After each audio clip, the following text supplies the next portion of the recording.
Hello दोस्तों, नमस्कार, जय सिया राम। कैसे हैं आप सभी। मेरा नाम है सोनू राजस्थानी और आप देख रहे हैं हमारा YouTube channel double a singer. आज हम जा रहे हैं भैया के एक खास मित्र हैं, उन्होंने हमें इनवाइट किया है उनके यहाँ पर, और आज हम आपको दर्शन कराएंगे वीरभद्र जी के, जिन्होंने दक्ष राजा का जो यज्ञ है उसे विध्वंस किया था भगवान, और उनके मंदिर पर हम आपको उनके दर्शन कराएंगे ऋषिकेश में। आइए चलते हैं। हम चल दिए हैं Veerabhadra temple with big brother Praveen Purohit, आदरणीय प्रवीण। स्कूटी पर ये हल्की हल्की धूप तो है भाई, लेकिन इतनी सर्दी है कि कहाँ बताएं हम। कुछ ना बता सकता। ये है वीरभद्र मंदिर ऋषिकेश। अंदर चलोगे? वर्जित है। हाँ वर्जित है, वैसे बना ना सकें। खूब बना सकें, वीडियो वर्जित थोड़ी है। ये वीरभद्र टेम्पल है ऋषिकेश का वीरभद्र टेम्पल। अगर यहाँ आप आएँ तो वो स्वामी सत्यानंद गिरी जी महाराज का मंदिर है, जो सामने आप देख रहे हैं, जो गेट बना हुआ है। और ये है वीरभद्र टेम्पल, ये मंदिर है। ये भगवान भोलेनाथ की प्रतिमा बनी हुई है, और यहाँ पर आप देख सकते हैं पंडित जी ध्यान कर रहे हैं। इधर भी कोई ब्लॉगर है। जय हो देव वीरभद्र।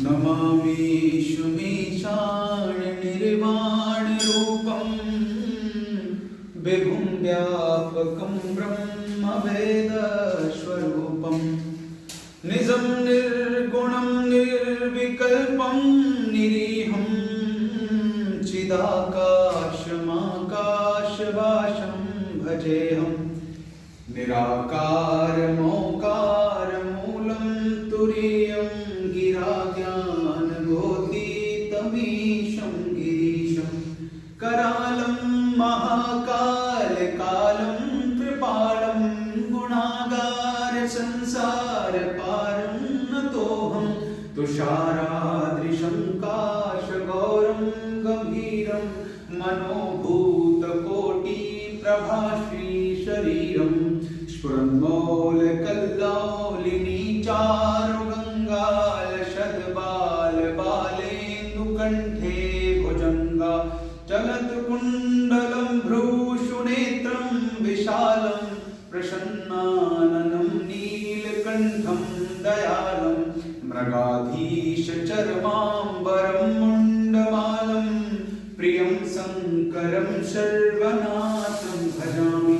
हमारे इस वीरभद्र जी मंदिर के जो पंडित जी हैं, पुजारी जी हैं, उनसे हम पूछते हैं कि इस मंदिर के बारे में थोड़ा आप हमें प्रकाश डालें, या इस मंदिर के बारे में थोड़ा सा हमें अवगत कराएं। यूट्यूब हमारे जो भी देखने वाले हैं उनको। हर हर महादेव, ओम नमः शिवाय, जय माता, बोले वीरभद्र महादेव की जय। सर, ये प्राचीन बहुत सिद्धपीठ मंदिर है। सिद्धपीठ मंदिर वो होता है जो स्वयं से प्रकट हो या भगवान के द्वारा उसकी उत्पत्ति की गई हो।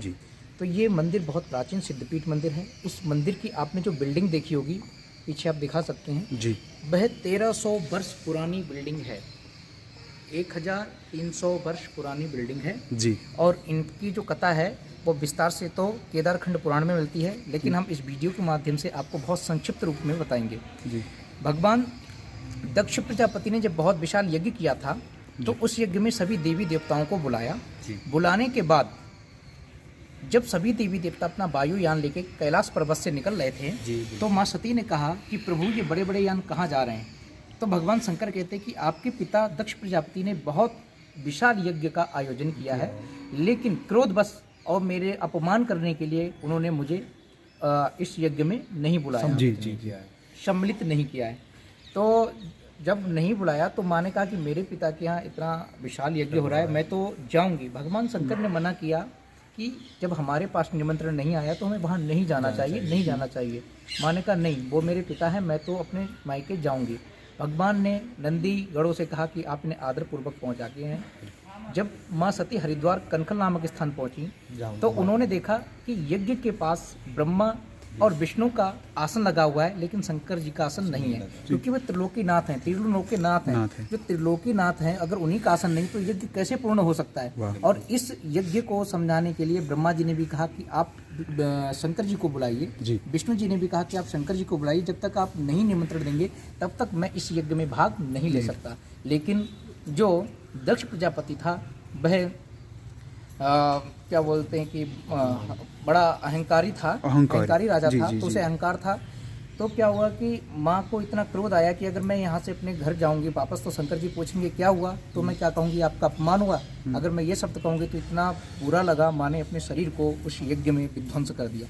यज्ञ में विध्वंस करने के बाद हाहाकार मच गया। नंदी जी और गढ़ भगवान शंकर के पास आए, उन्होंने कहा प्रभु ऐसा ऐसा अनर्थ हो गया। भगवान शंकर को क्रोध तो बहुत पहले से आ रहा था दक्ष प्रजापति की गतिविधियों को देख करके, लेकिन आज वो क्रोध भगवान शंकर ने तांडव करते हुए अपनी जटा को इस स्थान पे फेंका। यहाँ से रौद्र रूप में वीरभद्र भगवान प्रकट हुए।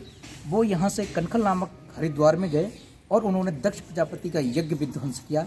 यज्ञ विध्वंस करने के बाद ऐसा कहते हैं कि पुनः भगवान वीरभद्र जी इसी स्थान पे आए और इस स्थान पे आने के बाद कहा प्रभु जिस कारण से आपने मुझे प्रकट किया, मेरे को जन्म दिया, वो कार्य मैंने कर दिया। तो भगवान शंकर प्रसन्न होकर के गले इसी स्थान पे मिले और कहा कि आज से आप जप तप पूजा पाठ इसी स्थान पर करिए। यहाँ पर गंगा जी का तट है और ये गंगा जी के तट पे बसा हुआ है।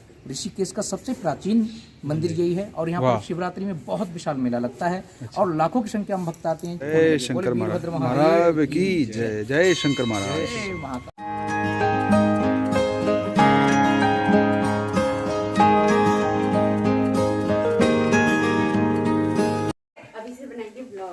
स्टार्टिंग ये ले जाए मानी बिल्कुल बोलू, मानी बैठ जाओ, आगे बैठ तू। हाँ आज हम आए हुए हैं मानी जी के घर। अरे हाँ, आज भैया बोलेंगे। हाँ जी बोलिए कुछ तो। हाँ आज स्टार्ट, आज तुम कर दो, कोई दिक्कत नहीं, वो तो मैं एडिटिंग कर। आज आए हुए हैं हम हिमानी जी के घर। हिमानी जी की बहुत इच्छा थी मेरे छोटे भाई सोनू राजस्थानी से मिलने की, वो उनकी वॉइस को बहुत पसंद करती हैं। तो आज हिमानी जी की तरफ से हम पहाड़ी गढ़वाली अरसे नाश्ते में खाएंगे। करके बताओ कि कैसे हो रहे हैं, आपको कैसे लगे, ऐसे ही बताओ। जी बहुत अच्छे थे, बहुत ही अच्छे थे। एक बार दोबारा खा के बताना। बहुत ही अच्छे थे, गढ़वाली डिश है, आंटी ने बनाई है। ये आंटी जी हैं आंटी हमारी। जी है, नमस्ते। बहुत अच्छा बनाती है आंटी जी खाना। मुझे जब भूख लगती है तो मैं यहाँ आ जाता हूँ। ये आप बोल रहे हो, कमेंट्री कर रहे हो? हमसे ना बोला जाता है। नहीं अच्छा बोल रहे हो, यही आएगा व्लॉग में। अभिमानी जी बोलिए। अच्छा आंटी बैठो ना, आप भी आ जाओ ना। पूरा दिन घूमने के बाद हम आ गए हैं अब हमारे घर, हमारे रूम पर। और इस व्लॉग का यही एंड करते हैं, छोटे से व्लॉग का, जो आज दिन में हमने जिसका आनंद लिया वो आपको शेयर हमने कर दिया। चलिए अब मुलाकात होगी अगले व्लॉग में, देखते हैं कैसा होगा, कहाँ का होगा, क्या होगा। तब तक के लिए आपको जय सिया राम, जय शंकर महाराज।